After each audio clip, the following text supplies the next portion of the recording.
Duke analizuar në detaje projekt ligjin dhe relacionin përkatës për Bankën Shqiptare të Zhvillimit, mund të identifikohen një sër problemesh që përbëjnë rreziqe të mundshme për ekonominë, financat publike dhe stabilitetin e sektorit e tregut bankar. Më poshtë unë kam renditur disa problematika, 4 të tilla në mendimin tim dhe pasojat e tyre të mundshme. E para, mungesa e një mekanizmi të qartë për kontrollin dhe monitorimin e rrezikut. Relacioni që në hyrje të tillë specifikon se Banka Shqiptare e Zhvillimit do të financoj, citoj, sektor të nënfinancuar të ekonomisë, ndërmarrjet e vogla dhe të mesme, përfshirë mikro ndërmarrjet dhe startupet, si dhe mbështetje së projekteve zhvillimore që lidhen me përmirësimin dhe modernizimin e infrastrukturës fizike dhe digjitale me fokus të veçantë tek investimet e gjerbra. Pra bëhet fjalë të financuar si përmarrje me risk të lartë, por nuk përcakton qartë një mekanizëm të fortë kontrolli për vlerësimin e rrezikut të kredive dhe investimeve. Përkundrazi, kjo bankë jo vetëm do të operojë në sektorët që relacioni i quan si dështime të tregut, të cilat mbartin risku më të lartë, por në të njëjtën kohë nuk do t'i nënshtrohet të njëjta rregullave strikte që i nënshtrojnë bankat tregtare në Shqipëri, rregulla të cilat u minimizojnë bankave, minimizimin e riskut dhe të sigurojnë fitim. Pasojat e mundshme që mund të sjellë mungesa e një strukture të fortë të menaxhimit të riskut janë financimi i projekteve jo të qëndrueshme ekonomikisht, që nuk kanë kthyeshmëri reale, duke orientuar fonde jo vetëm në shtigje me risje të larta, por dhe në sektor jo produktiv të ekonomisë, kreditimi pa analiza të plota të aftësisë paguese të uamarsve, duke rritur numrin e kredive të këqija, startupet, investimet e gjelbra janë të vështira për të analizuar me objektivitet dhe nga banka me struktura të konsoliduara të analizës dhe monitorimit të uamarsit.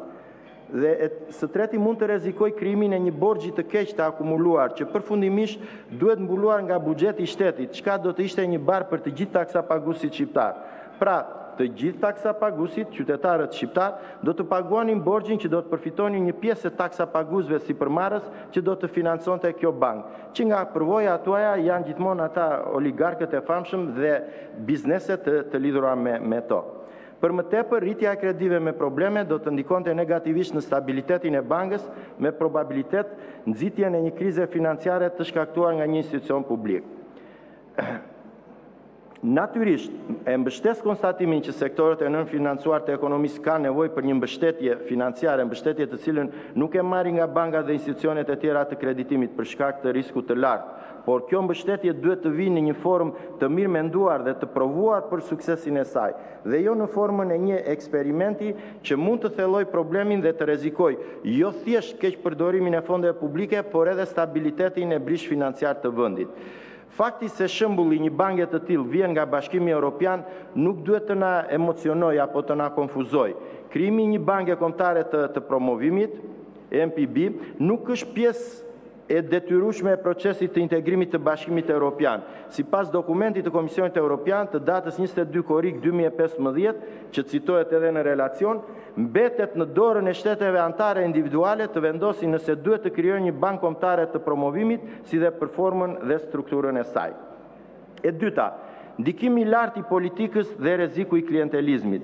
Sipas projektligjit, Banka Shqiptare e Zhvillimit do të jetë një shoqëri aksionere ku shteti do të mbajë të paktën 51% të kapitalit. Këshilli mbikëqyrës dhe Këshilli i Administrimit do jenë të emëruar nga qeveria, kreu 2 neni 13.15. Pra, Asambleja e Përgjithshme e Pronarëve që dominohet nga qeveria zgjedh organet drejtuese të bankës. Ky përcaktim e vë bankën në kontrollin e plot të qeverisë me drejtues politik të ngjashëm me atë që ndodh me ndërmarrjet e tjera shtetërore, SHAAT si OSHE, Fondi Shqiptar i Zhvillimit, Ujësjellsa e të tjerë. Kjo varësi mbart së paku dy probleme. Së pari, rreziku i ndërhyrjes politike në vendimarrjen e bankës është i plot, drejtimi i bankës do jetë në dispozicion të nevojat të qeverisë dhe të klientëve të saj, duke e kthyer bankën në një institucion që merr vendime të bazuara në interesa afatshkurtra politike dhe jo në analiza financiare të studiuara. Mëtej, për një bankë, orientimi afatshkurtër politik e fut bankën në një rrugë pa kthim që nuk jep mundësi për rekuperim edhe nëse abuzimi ndalon. Këtu nuk bëhet fjalë thjesht për një ujësjellës. Dhe kjo do të rrezikonte jo thjesht falimentimin e bankës, por qëndrueshmërinë e sistemit financiar shqiptar në Shqipëri. Në tërësi, institucionet financiare menaxhohen me politika afatmesme dhe afatgjata të mirë studiuara. pse e theksoj këtë? Pse ne në Shqipëri kemi përvojë të keqe, kemi përvojë negative në këtë drejtim. Ti thrasim kujtesës. Nga 3 banka shtetërore të krijuara në vitin 1993, kur ne u futëm në ekonominë e tregut të lirë, kur u krijua sistemi bankar me 2 nivele, njëra prej tyre Banka Kombëtare Agrare falimentoi me probleme të shumta. 2 bankat e tjera, Banka Kombëtare Tregtare, nga keq menaxhimi, ndërkohë që ishte pranë alternativës së likuidimit për shkak se ishte pa kapital, u privatizua nga qeveria socialiste për $1. Një akt korruptiv që vazhdon i ndjek edhe sot ata si mak, drejtuesit e qeverisë së kohës. Dhe e dyta, e treta, Banka e Kursimeve ndaloi kreditimin e saj, çka e shpëtoi nga falimentimi deri në privatizimin e saj të mëvonshëm. Pra të treja shembujt ne i kemi negativ në këtë drejtim. Unë nuk dua dhe nga ana profesionale, për sa i përket formimit dhe ideve që implementojnë të sektorit financiar dhe bankar, dua ta vlerësoj ministrin Ibrahimi dhe nuk dyshoj nga ana profesionale të kjo. Por, ky qeveri që do ta implementoj këtë bankë, dhe unë jam i bindur që nuk do arri se zgjedhjet e 11 maj do ta tregojnë atë forcën e tyre, ky sekt në rast se do ta ketë në dispozicion dhe këtë bankë mbyll një cikël të rrezikshëm strategjik korrupsioni. Një drejtim politik i bankës mundson financimin e projekteve të lidhura me grupe politike apo biznese të favorizuara duke thelluar korrupsionin. Po shkëputem këtu, po e shkurtoj për të arritur të nxjerr të 4 arsyet kryesore që unë kam analizuar. E treta, kjo bankë do jetë bare vazhduar për buxhetin e shtetit. Ju përcaktoni në projekt ligj që kapitali fillestar i bankës do jetë 10 miliard lekë, ku pjesa më e madhe kuptohet është financim nga buxheti i shtetit. Për më tepër në pikën 4 të nenit 7 përcaktohet se Banka Shqiptare e Zhvillimit respekton standardet dhe praktikat më të mira ndërkombëtare të mjaftueshmërisë së kapitalit gjatë gjithë veprimtarisë së saj. Çdo të thotë mjaftueshmërisë së kapitalit, do të thotë që me rritjen e kreditimit nga ana e bankës do të vijë një moment që do jetë e nevojshme shtimi i kapitalit, çka do të lindë detyrimin nga ana e buxhetit të shtetit për të shtuar akoma fonde tek banka për pjesën e vet të kapitalit aksioner të paketës mbi 51%. Sipas nenit 8 pika B dhe C, buxheti i shtetit do të ofrojë edhe garanci shtetërore për produktet e kursimit të mbledhura nga publiku dhe instrumenta të tjera financiare, që do të emetojë banka për të financuar aktivitetin e saj. Çfarë do të thotë kjo? Kjo do të thotë që në rast dështimit të bankës, buxheti i shtetit jo vetëm ekspozohet përballë humbjes së parave që ka investuar si pronar, siç riskojnë të gjithë pronarët e tjerë të bankave, por humbja e buxhetit të shtetit është e plot, pasi merr përsipër të mbulojë të gjitha fondet që ka grumbulluar banka nga palë të treta. E thënë ndryshe, atë garanci që bankave tregtare sot ja u jep Agjencia e Sigurimit të Depozitave, Bankës Shqiptare të Zhvillimit do t'ja japi buxheti i shtetit. Në tregun bankar, Agjencia e Sigurimit të Depozitave e dim të gjithë që është një palë e tretë që cënohet nga falimentimi i bankave dhe për këtë arsye ajo bën presion te drejtuesit e bankave tregtare që mos të angazhojnë bankën në risk të lartë që mund të rrezikonte falimentimin.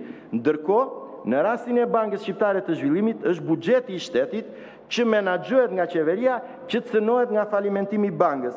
Pra, për analogji do të duhet që qeveria të bënte presion te drejtuesit e Bankës Shqiptare të Zhvillimit, që i zgjedh vetë që mos të angazhojnë bankën në risje të larta. Pra, me pak fjalë qeveria do të mbikëqyrë vetveten. Nga ana tjetër qeveria ka interes ekonomik të stimuloj bizneset. Pra do futet në një risk tjetër, në një çertull vicioz. Përveç kësaj, ekziston edhe një risk për borxhin publik. Nëse banka nuk është e qëndrueshme financiarisht, mund të marrë financim apo kredi në vlera të larta, duke përdorur garancinë shtetërore. Kjo kredi, de facto, janë detyrime të buxhetit të shtetit dhe një situatë e tillë do rriste më tej borxhin publik. Për më tepër, nëse banka bëhet e paqëndrueshme dhe kërkon ndihmë financiare të vazhdueshme, rritja e borxhit publik do të rrezikojë të dalë jashtë kontrollit, çka në një skenar negativ, por me probabilitet real ndodhjeje, do të provokonte një krizë buxhetore.